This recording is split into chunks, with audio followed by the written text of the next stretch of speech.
ஒரு ஆள் இறந்துட்டார்னு சொன்னா அந்த இறந்த செய்தியை இறந்த மையத்துக்கு செய்யற காரியம்னு ஒண்ணு தனியா இருக்குதுங்க. ஒரு ஆள் இறந்த உடனே அதை நம்ம ரெண்டு வகையாக பிரித்து வழங்க இருக்கிறோம். மையத்து அந்த பாடிக்கு செய்யற காரியங்கள், குளிப்பாட்டுறது, அது மாதிரி அதுக்குன்னு சில காரியங்கள் இருக்கிறது. நம்ம என்ன செய்யணுங்கிற, நமக்கு என்ன செஞ்சு கொள்ளணும் என்கிற காரியம் இருக்கிறது. இப்ப நம்ம ஃபர்ஸ்ட் என்ன பார்க்கிறோம், பாடியை போட்டுக்கிட்டு அதுக்கு செய்யற விஷயத்தை நம்ம இப்ப பேசல.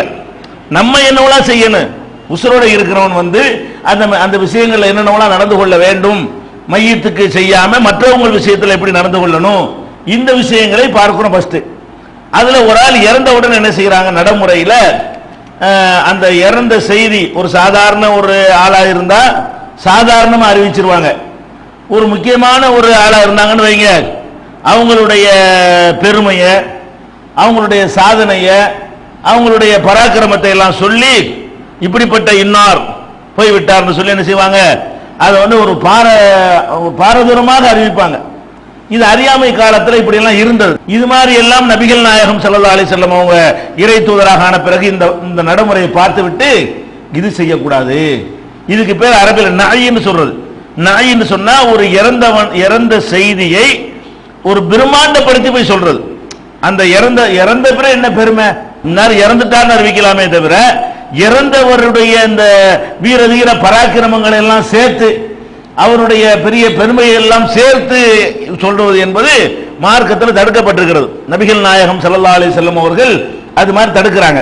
ஹுதைஃபா பின் யமான் என்ற ஒரு சஹாபி மரண வேளையில் இருக்கிறாங்க. அப்ப இருக்கும்போது தன்னுடைய குடும்பத்தாரெல்லாம் கூப்பிட்டு என்ன சொல்றாங்கன்னு கேட்டா, அவங்க சொன்னபடி நம்ம செய்ய வேண்டியது இல்லை. அவங்க என்ன சொல்றாங்கன்னு கேட்டா, குடும்பத்தாரெல்லாம் கூப்பிட்டு, நான் மௌத்தாயிட்டேன்னு வைங்க, ஒரு ஆளுக்கு சொல்லாதீங்க, யாருக்கும் சொல்லாம கூட எனக்கு அடக்கம் பண்ணிடுங்க. அவர் சொல்றார், நான் மரணித்து விட்டேன் என்று சொன்னால் இந்த குடும்பத்தார்கள் மட்டும் என்னை கொண்டு போய் என்ன செஞ்சிருங்க, அடக்கம் பண்ணிருங்க. ஏன்னு கேட்டா, இந்த மாதிரி மரணத்தை விளம்பரப்படுத்திய அந்த குற்றத்துல ரசூலுல்லாஹ் தடுத்திருக்கிறாங்க, அதுல இது சேர்ந்துருமோன்னு நான் பயப்படுறேன். அவர் பயந்திருக்கிறார், ஆனா இது சேராது. இந்த மாதிரி ஒரு மரணித்து விட்டார்கள் ஒரு தகவலை சொல்வது மார்க்கத்தை தப்பு இல்லை. அப்படி சொன்னாதான் அவருக்காக நிறைய பேர் தொழுவாங்க, நிறைய பேர் பிரார்த்தனை பண்ணுவாங்க, நிறைய பேர் போய் இந்த குடும்பத்தாருக்கு ஆறுதல் சொல்லுவாங்க, கவலையில் இருக்கிறவங்களுக்கு செய்யற உதவிகள்லாம் செய்வாங்க. அது தடுக்கப்படல. அந்த சஹாபி அதை அப்படி புரிகிறார். அப்படி நம்ம புரிய தேவையில்லை. அதே நேரத்தில் இப்படி போகாம இருக்கலாம்ல, ஓவரா இறந்தவருடைய பெருமைகளை சொல்லாமல் சாதாரண மன்னார் மௌத்தா போயிட்டாரு இவ்வளவு அளவுக்கு என்ன செய்யலாம், நம்ம அறிவித்துக் கொள்ளலாம். இதை அவர் பயந்திருக்கிறாரு என்ற செய்தி சுனன் திருமதியில 907வது ஹதீஸ்ல வந்திருக்கிறது. அதே நேரத்தில் மரண செய்தியை நபிகள் நாயகம் ஸல்லல்லாஹு அலைஹி வஸல்லம் அவர்களே பகிரங்கமாக மக்களுக்கு அறிவிக்கலாம் செஞ்சிருக்கிறாங்க. அபிசினியாவுல ஒரு மன்னர் இருந்தாரு, நஜ்ஜாஷி. அவர் அங்கே மௌத்தாயிட்டாரு. ரகசியமாக இஸ்லாத்தை தழுவி முஸ்லீமாக வாழ்ந்தாரு. அவர் அங்க மௌத்தா போன உடனே அங்க யாரும் அவருக்கு தொழுகை நடத்தல. வேற ஒரு நாட்டில் மௌத்தாயிடுறாரு. அங்க முஸ்லீம்கள் யாரும் இல்லாதனாலையும் இவர் தன்னை முஸ்லீம் என்று பகிரங்கமாக விளம்பரப்படுத்திக் கொள்ளாத காரணத்தினாலையும் அவருக்கு யாரும் ஜனாசா தொழுகை நடத்தப்படவில்லை. உடனே நபிகள் நாயகம் ஸல்லல்லாஹு அலைஹி வஸல்லம் என்ன செய்யறாங்கன்னு கேட்டா, இன்று நஜ்ஜாஷி என்ற ஒரு மன்னர், சாலிஹான ஒரு அடியார் இறந்து விட்டார், வாங்க அவருக்காக நம்ம ஜனாசா தொழுகை நடத்துவோம் என்று நபி ஸல்லல்லாஹு அலைஹி வஸல்லம் அவங்க அவருக்காக ஜனாசா தொழுகை நடத்துறாங்க. நடத்தும் போது இந்த இறந்த செய்தியை சொன்னா தான் நடத்த முடியும். எல்லாரும் வாங்கன்னு சும்மா நிக்க விடல, மக்களுக்கு மெசேஜ் வைக்கிறாங்க, இன்னார் இறந்துட்டாரு இன்னைக்கு, அதனால ஜனாசா தொழுகை வாங்கன்னு. அப்ப ஜனாசா தொழுகைக்கு மக்களை தூண்டுவதற்காக வேண்டி ஒரு இறப்பை அறிவிச்சாதானே முடியாது. ஒரு ஆளுக்கு ஜனாசா தொழுகை நடத்த வேண்டும் என்று இருந்தால் அவர் உசுரோட இருக்கிறார்னு சொன்னா ஜனாசா தொழுகை ஆளுக்கு வருவாங்களா? அப்ப மௌத்தா போயிட்டார்னு அறிவிச்சா தான் ஜனாசா தொழுகை ஆள் வருவாங்க.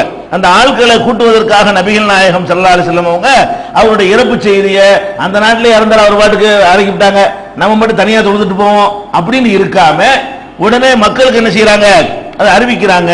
அறிவிச்சாங்க என்ற ஒரு செய்தி புகாரியில 1245வது ஹதீஸாக பதிவு செய்யப்பட்டிருக்கிறது. அதனால அந்த செய்தியை அறிவிக்கலாம்.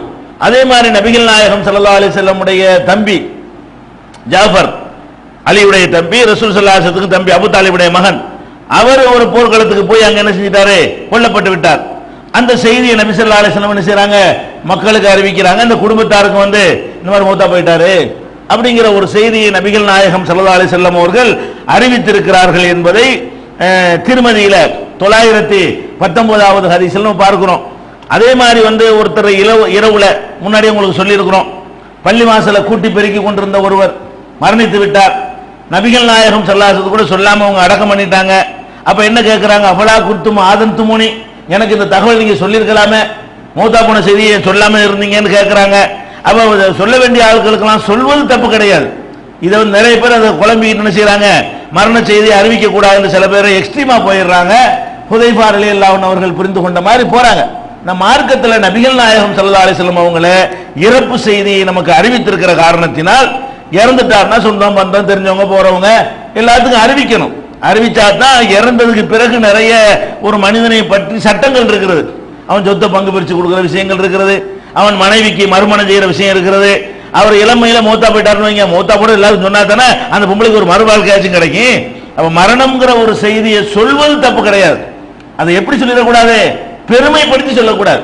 ஒரு ஆளு மௌத்த அறிவிக்கும் போது மௌத்து தான் சொல்லணுமே தவிர அவருடைய பெருமைகளை, அவருடைய பதவிகளை, அவருடைய அந்தஸ்தை, அவருடைய பட்டம் பதவிகள் என்னென்னவெல்லாம் வாங்கியிருந்தார் தெரியுமா, எத்தனை கப்பு வாங்கினார் தெரியுமா, எத்தனை விருதுகளை பெற்றிருக்கிறார், எத்தனை டிகிரி வாங்கி இருக்கிறார், எவ்வளவு பள்ளிவாசலை கட்டி கொடுத்திருக்கிறார், இந்த மாதிரி சொல்லக்கூடாது. இதுக்கு மார்க்கத்தில் தடை இருக்கிறது. எவ்வளவு பெரிய நல்ல மனிதர் பெரியார் மௌத்தா போனாலும் சரி, பேரை சொல்லி மௌத்தாயிட்டார், அவரை எப்படி சொன்னால் மக்கள் புரிந்து கொள்வார்களோ அந்த மாதிரி சொல்லி மௌத்தாகிவிட்டார் என்று அறிவிக்கலாம். அது தப்பு கிடையாது. வீர தீர பராக்கிரமங்களை சொல்லக்கூடாது, தடை இருக்கிறது.